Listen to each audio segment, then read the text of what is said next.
Eukaryotes में transcription है वो कैसे होती है। तो यहाँ पे काफ़ी कॉम्प्लेक्सिटी देखने को मिलती हैं, क्योंकि यहाँ पे जो 3 आरएनए बनते हैं वही अलग अलग टाइप के आरएनए, आरआरएनए, टीआरएनए, एमआरएनए, उसके अलावा और भी आरएनए होते हैं जैसे 5S rRNA, snRNA, small nuclear RNA होता है, एचएनआरएनए भी होते हैं। तो काफ़ी सारे अलग अलग टाइप के आरएनए देखने को मिलते हैं। तो यहाँ पे जो आरएनए पॉलीमरेज एंजाइम 1 होता है, एक थर्ड होता है और एक 2 होता है। जो फर्स्ट है वो आरआरएनए को कोड करता है, सेकंड वाला एमआरएनए को और थर्ड वाला टीआरएनए को कोड करता है। तो यहाँ पे आरएमटी से हम याद रख सकते हैं, जैसे एचएमटी की वो चीज़ आती थी। तो उस बेस पे जैसे आर है वो first, M second, RNA polymerase second उसको कोड करेगा, और जो थर्ड है वो टीआरएनए को कोड करता है। और टीआरएनए के साथ साथ में ये 5S आरआरएनए और एसएनआरएनए को भी कोड करता है। मतलब इन्हीं एंजाइम के द्वारा ये आरएनए, अलग अलग आरएनए वो तैयार किए जाते हैं। जबकि हमने प्रोकैरियोट में देखा वहाँ पे एक सिंगल आरएनए पॉलीमरेज एंजाइम से सारे आरएनए वो तैयार किए जाते थे। तो एचएनआरएनए की फुल फॉर्म पूछ लेते हैं। हेट्रोजीनियस न्यूक्लियर आरएनए होता है, जो कि आरएनए पॉलीमरेज सेकंड के द्वारा बनाया जाता है। Primary transcripts contain both exon and intron. तो ये कॉम्प्लेक्सिटी आ जाती है यहाँ पे कि जो प्राइमरी ट्रांसक्रिप्ट्स का मतलब है जैसे ही ट्रांसक्रिप्शन के बाद, टर्मिनेशन के बाद जो आरएनए बन के तैयार होता है तो उसके पास दोनों सीक्वेंस देखने को मिलती हैं, एक्सोन भी होते हैं और इंट्रोन भी। और जैसे हमने देखा था एक्सोन काम की सीक्वेंस होती हैं उनको रखा जाता है, इंट्रोन को हटाया जाता है, और इंट्रोन नॉन फंक्शनल होते हैं। तो एक स्प्लाइसिंग प्रोसेस होती है जिसके अंदर इंट्रॉन्स को रिमूव किया जाता है और जो एक्सोन है उनको फिर एक डिफाइंड ऑर्डर के अंदर उनको ज्वाइन कर दिया जाता है, मिला के एक सीक्वेंस है वो तैयार की जाती है। एचएनआरएनए क्या है, undergo additional processing, capping and telling. तो एचएनआरएनए जैसे ऊपर देखा तो उसके अंदर 2 प्रोसेस देखने को मिलती है, एक कैपिंग होती है और एक टेलिंग देखने को मिलेगी। कैपिंग क्या होता है, इसके अंदर एक एंड के ऊपर एक कैप लगाई जाती है किस चीज़ की, मिथाइल ग्वाइनोसिन ट्राइफॉस्फेट।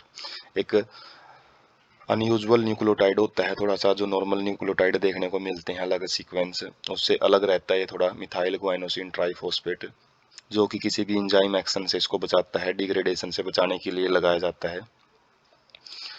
और वो 5' एंड के ऊपर लगाया जाता है। तो कैपिंग की साइड में रहती है 5' एंड की तरफ, और एक टेलिंग 3' एंड की तरफ क्या किया जाता है, एक एडिनलाइटेड रेजिड्यू, बहुत सारे एडनिन है वो चिपका दिए जाते हैं 3' एंड की तरफ, इन ए template independent manner.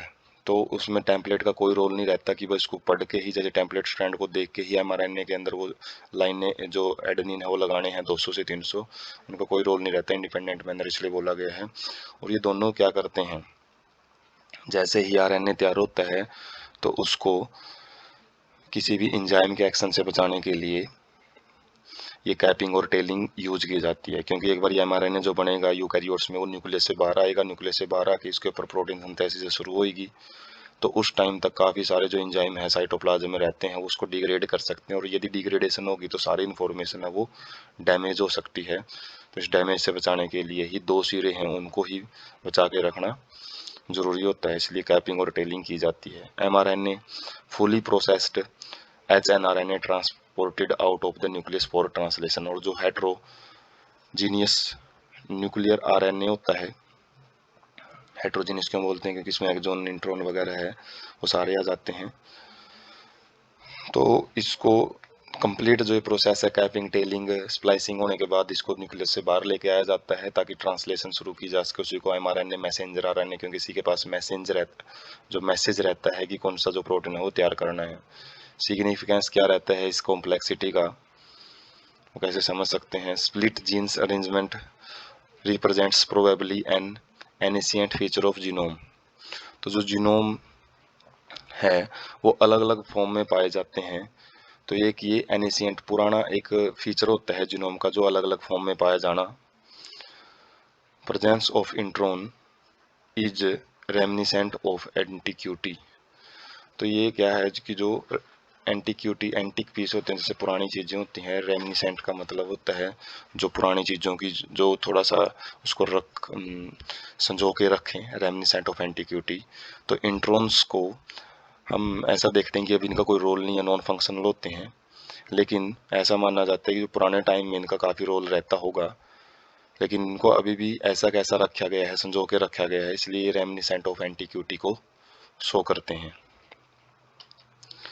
Splicing represent dominance of RNA world, और स्प्लाइसिंग प्रोसेस बड़ी ही इंपॉर्टेंट प्रोसेस होती है, इसके बगैर जो प्रोटीन है वो नहीं बन सकते। और एमआरएनए बहुत बड़े रोल प्ले करते हैं प्रोटीन सिंथेसिस में। जो मेन स्ट्रक्चर है, सारे शरीर की जो स्ट्रक्चर है वो प्रोटीन का ही खेल होती है सारा। और इन्हीं जो आरएनए हैं उनके बगैर स्प्लाइसिंग, उन्हीं के अंदर स्प्लाइसिंग होती है और उन्हीं से सारा कुछ होता है, तो इसलिए आरएनए वर्ल्ड डोमिनेंसी शो करता है। हालांकि डीएनए एक जेनेटिक मटेरियल जरूर है, लेकिन आरएनए के बगैर वो कुछ भी नहीं है, तो बहुत बड़ा रोल आरएनए वर्ल्ड का भी रहता है। उसके बाद यह हम अलग अलग जो अपस्ट्रीम डाउनस्ट्रीम प्रोसेस देख सकते हैं। जैसे प्रोमोटर रीजन होता है, इसके लेफ्ट हैंड साइड में अपस्ट्रीम होता है, और डाउनस्ट्रीम की साइड में जो प्रोसेस है वो ट्रांसक्रिप्शन होती है।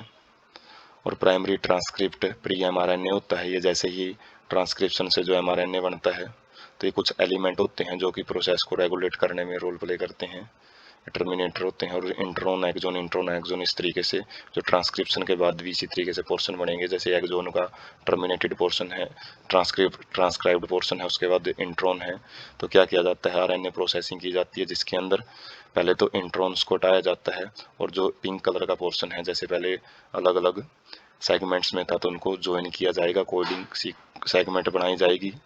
और एमआरएनए जो बने हैं उसके 5' एंड की तरफ एक ग्वाइनिन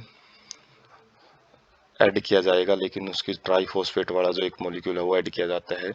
लीडर स्ट्रैंड होती हैं, ये ट्रेलर स्ट्रैंड रहेंगी लास्ट में। और लास्ट में क्या रहेगा, जो कोडिंग सेगमेंट है उनको बिल्कुल प्रोटेक्ट करने के लिए एक आगे वाली स्ट्रैंड के पास कैपिंग की जाती है, पीछे वाली स्ट्रैंड पे बहुत सारे जो एडेनिन है वो चिपकाए जाते हैं, ताकि जो एंजाइम है, एंजाइम एक्शन से इनको बचाया जा सके।